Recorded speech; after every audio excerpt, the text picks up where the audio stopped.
Milwaukee Emergency Center for Animals Television is brought to you by HAWS, the Humane Animal Welfare Society of Waukesha County, leading the community in animal welfare and assuring sanctuary for animals in need. Metropolitan Fence, we're always on the level. And Camp Bow Wow, premier doggy day and overnight camps.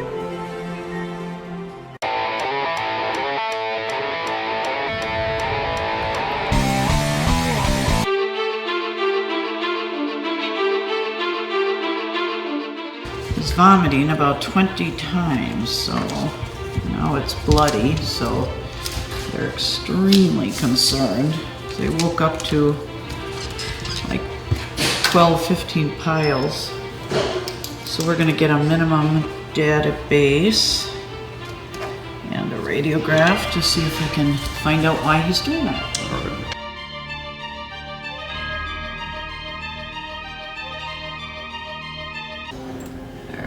Just trying to come up with an estimate for Stanley to stay with us. Room 4 is down. All right, thanks. Cool. So it's expensive to take care of pets, especially when they get sick. That's the problem with veterinary medicine. We don't have a insurance card. We have to charge for everything, and people have to pay out of their pockets, and that's why it becomes, sometimes it becomes an issue for people. Do they go on with the animal, or do they make decisions? Or that's the hardest part of our job, to try to tell people that, I think this is something fixable, pancreatitis, and let's get them admitted. And your bill at the end is going to be fairly high, somewhere around $1,300 to $1,500, and not everybody can afford that, but we'll see.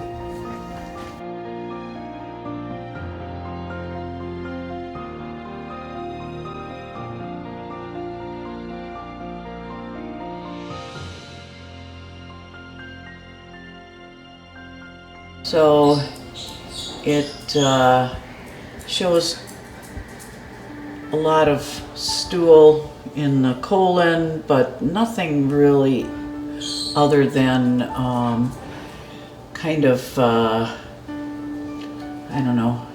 mixed pattern of gas and fluid in the intestinal loops, and kind of a big dilated stomach.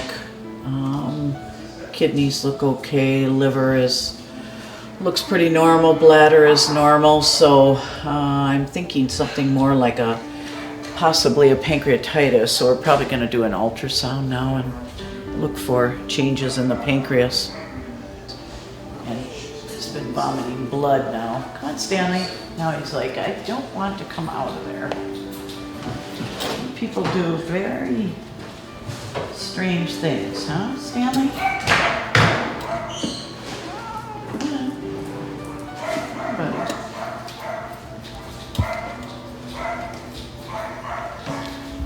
But I'm gonna need some help, Kayla, with the ultrasound on Stanley.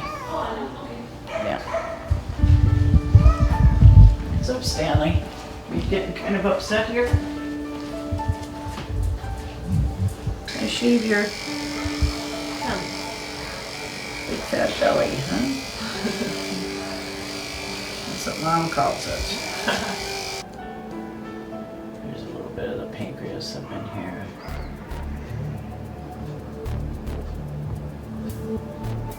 Right kidney.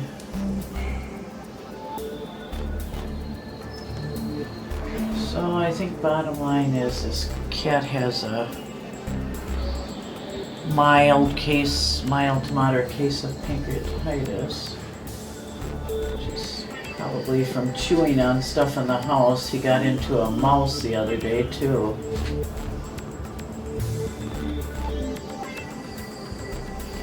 No one really knows the cause of pancreatitis in cats. In dogs, it's classically getting into a fatty meal, or eating something bad, getting into the garbage, eating a pork chop, or being at a barbecue and eating some steak or some fatty meal. But in cats, it's, of course, they're very mysterious creatures, and they always keep us guessing, but we think it's a secondary to maybe getting some kind of bacterial upset in the GI tract, or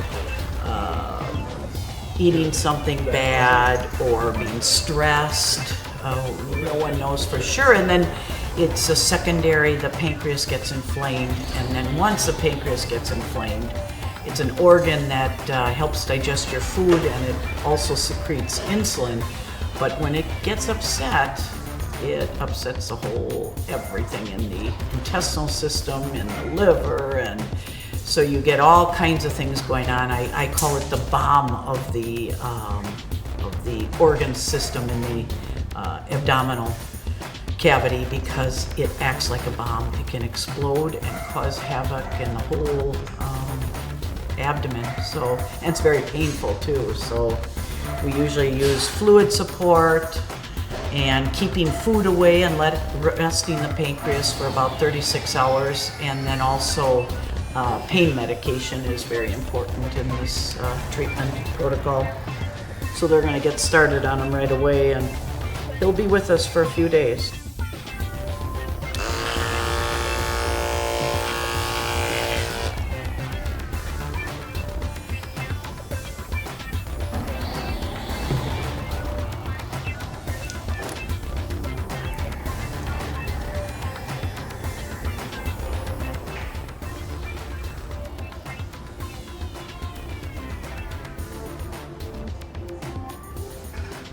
When you put artificial tears in their eyes, keep the eyelid, because they don't close their eyes. They keep it open so the eyes doesn't dry out.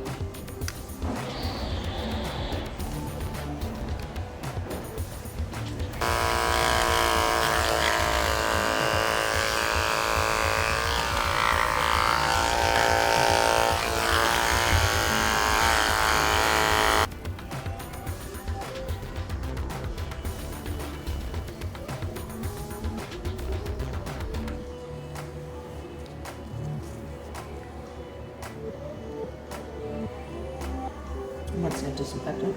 Yeah.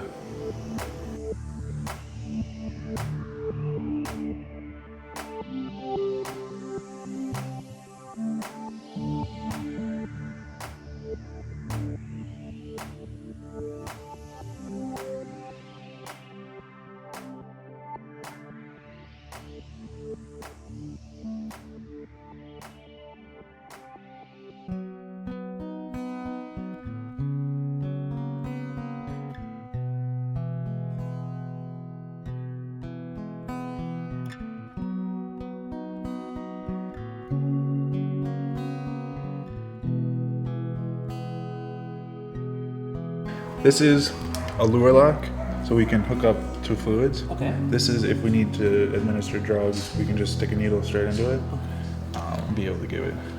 But this is more for staph situations, so critical. Yeah. Because we don't want to keep poking that, because it can leak, and you introduce bacteria in that site too as well.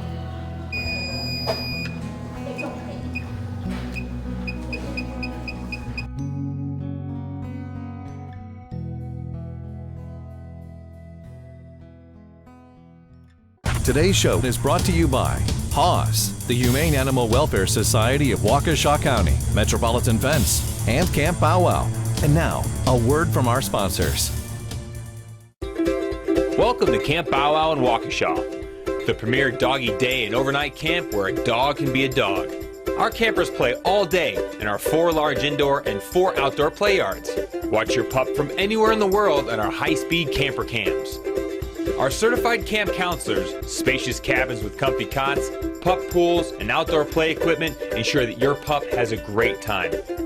We're open 365 days per year for your convenience. Stop in for a tour and book a reservation for your dog's free day of camp.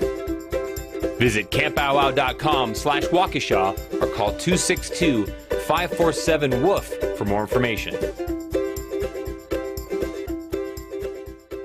At Metropolitan Fence, we have been keeping your children and pets safe in southeastern Wisconsin for over 27 years. We offer a full line of residential and commercial fencing, from vinyl, wood, ornamental, and chain link. For a free estimate, please call us at 262-547-6001 or visit us online at metrofence.biz. And remember, We are always on the level.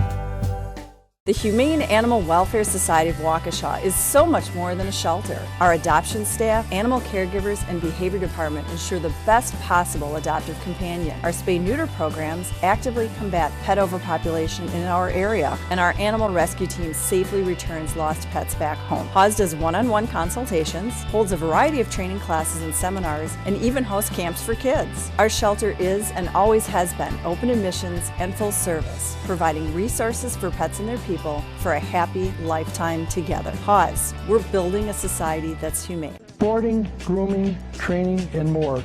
When it comes to your pet, Animal Motel is their home away from home. At Animal Motel, we offer a top-of-the-line facility with boarding suites for both dogs and cats, outdoor play yards, a training hall, and so much more. Whether they're here for obedience training, grooming, or an extended stay, we promise your dog and cat will be part of our family. Animal Motel, personalized care for your precious pets.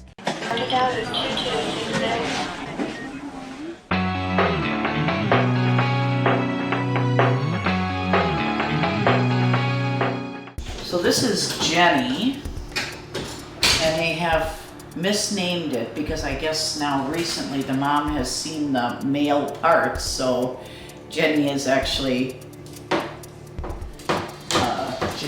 Jerry, there you go. So Jenny is, they brought Jenny in because he's not eating. He's a box turtle because you see he's got the, when he puts his head inside, they actually can put their legs and head inside and close their hinge. This is the hinge right here, and close themselves inside so that they protect themselves from a predator. And that's out in the wild at least. So it's called a box turtle. They can box themselves in completely. As you see, keep their legs inside and then they put their head inside. This little guy is has very poor husbandry. And I would say probably 95% of the reptiles that come in here come in because of poor husbandry. So poor shell quality here, a little bit bloated body, he's a little bit dehydrated, and when I went over the husbandry with them, that means what kind of conditions he's kept in and what he's being fed, it was extremely poor conditions, and it was because they got the wrong information and they didn't check up and see a veterinarian. I always tell people with reptiles, even with reptiles, they should at least see a veterinarian when they start out, because vets are the ones that know the correct husbandry conditions and not going to other sources, and sometimes the internet, you don't know what you're reading. So they were having him on wood chips, which harbors bacteria. They didn't have temperature gauges in the cage, so they weren't keeping his temperature regulated. These guys are very particular on having a particular degree of temperature and also the differential in the cage. So one end is a little bit cooler and one end is the basking light, where it should be a lot hotter. They also need a hiding box because they need to go somewhere where they can get away from people, or when they just want to be alone. It's kind of like the same thing as if you have people in your house and you can't get away and have a separate space to go to get away from people. And also he didn't have a big water bowl so that he can swim. And he also, they didn't have a UV light, so they need a special UV light to provide UV B and A so that they can absorb the calcium that they're getting in their diet. And then lastly, he was being fed raw meat, which is ridiculous because these guys are omnivores, but the high percentage of their diet is herbivore part of the diet, which is vegetables, dark green leafy vegetables, and things like that.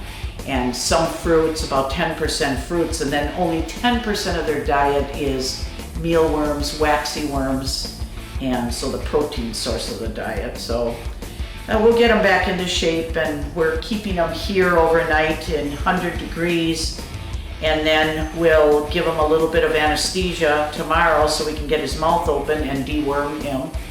So we get rid of his bad bacteria and parasites, and then correct the husbandry conditions and hopefully make him better.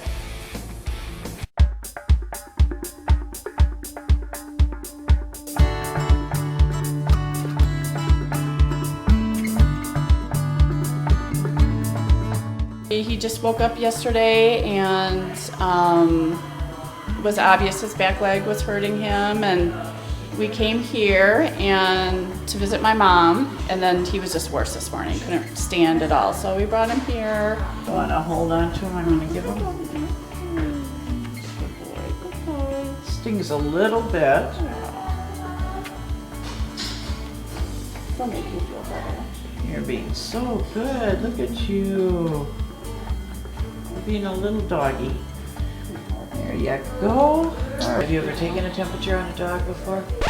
I'm going to show you how. You can buy a digital thermometer. Okay. At Walgreens. One made for children. You just put a little bit of lubrication on it.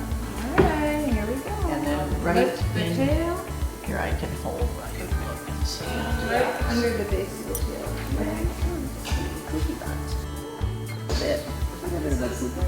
There we go. Who's looking at you? And depending on what thermometer you get, the buttons are going to be the one that's more different. And then when it beeps, it's done. And what should it be? Up to 102.5. So normal is anywhere between 99 and 102.5. So it's got a little bit of a fever. Okay. And that's not bad, but when you start getting above 103.5 or 103 or 104, that's what should alert you to say, I need to get back in here or back into your veterinarian. Okay? Here at Pet Supply Port in Saukville, Wisconsin, we recognize that pets are part of the family. That's why we strive to offer the best quality pet food and pet supplies at the most affordable prices. From frozen raw diet and wholesome products to educational seminars and pet total wellness, Pet Supply Port is leading the way when it comes to pet food and pet supplies in the Fort County area. Log on to learn how Pet Supply Port can help your pet live a happy and healthy life. PetSupplyPort.com.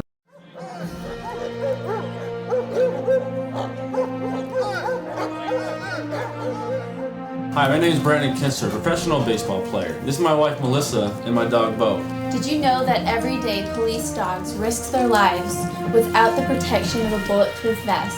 They do so to keep our communities safe, but they are not provided the vests that our police officers are. As a dog lover, I believe that we should protect all of our canine officers with the same vest. So please join me and my teammates on Saturday, July 26th from 10 a.m. to 3 p.m. at the Mecca Vest Canine Fest to help support awareness. Hi, I'm Dr. Marla Lichtenberger, owner of Milwaukee Emergency Center for Animals, and I hope all of you come out and join us.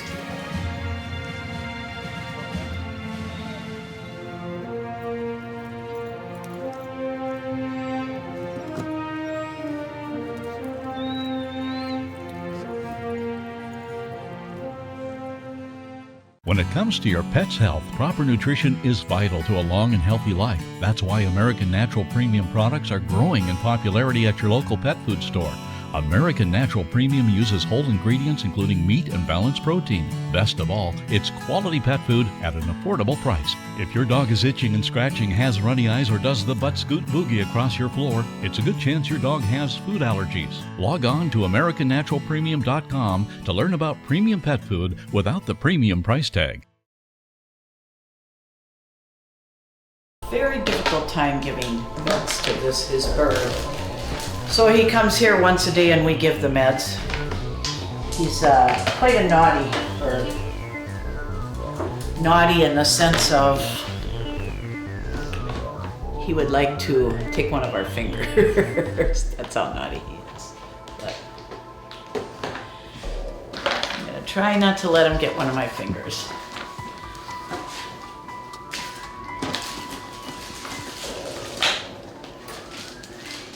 Ethan's fingers? Okay, but do you want to use this, Ethan? I think this is better to go from the side here. It goes down on his back, so just be careful. No, come on up.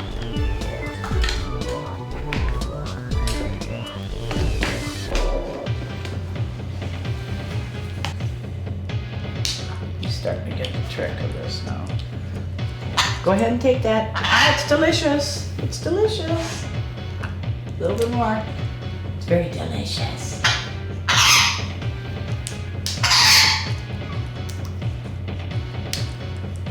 I know. You're getting it all over Ethan's shirt, too. Notice it's not over my shirt. Okay. Now the most delicious one. The Baytril. Yes, it's so good. Did you see what they could do to your finger? Yeah. Go ahead, swallow it down. Mmm. Mmm. So delicious. Yeah.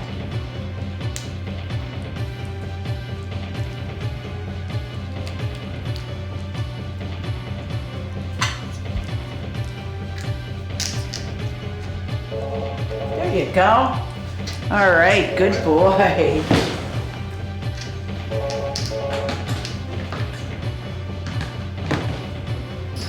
He has vitamin D deficiency, so he's not able to metabolize his calcium that he's eating in his diet.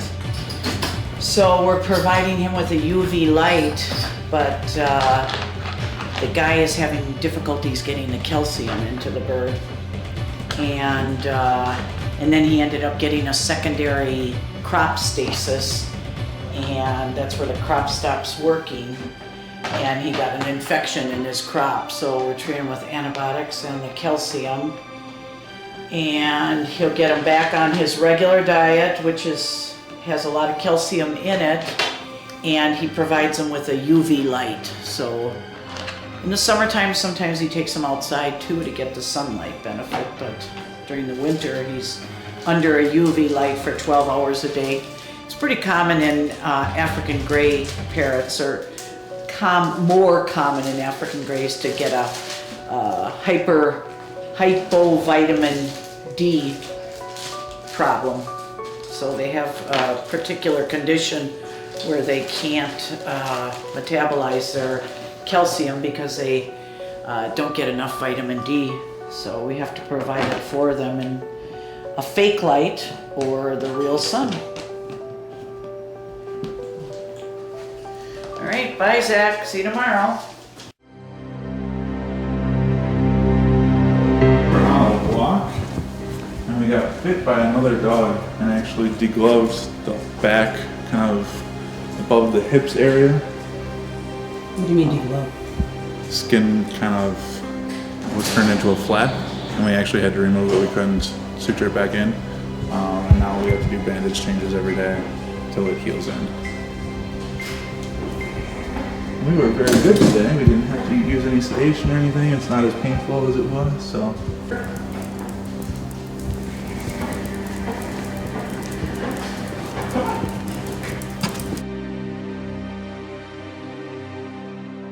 My wife was walking Coco and our son through a park in Milwaukee, and another dog came up, and he was sniffing Coco, and out of the clear blue just attacked him and latched onto his back.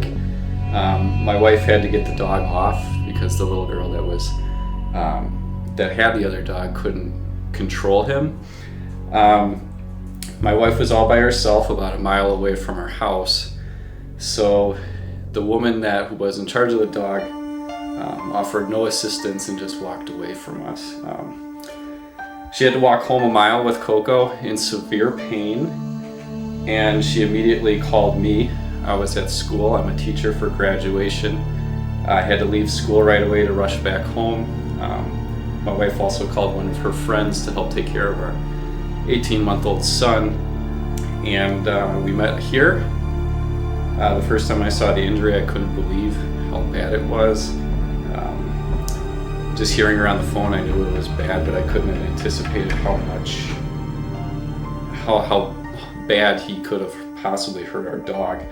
And I was really scared, and we were really scared that he might not make it. But when we got him here, they assured us that they were just going to take him in the back. They were going to give him a little sedation, help him with the pain a little bit, and they were going to get him back as good as new. So he spent the night here, and now he has a nice little bandage that you can see. Yeah, what they had to do was his skin was actually hanging off right here, and so they had to go in and they had to cut it off. All this area under the bandage is completely exposed, so they have to put a cold bandage on there that lasts for 24 hours about, and he has to come in every day for about a week, they said, until that skin starts to really grow back.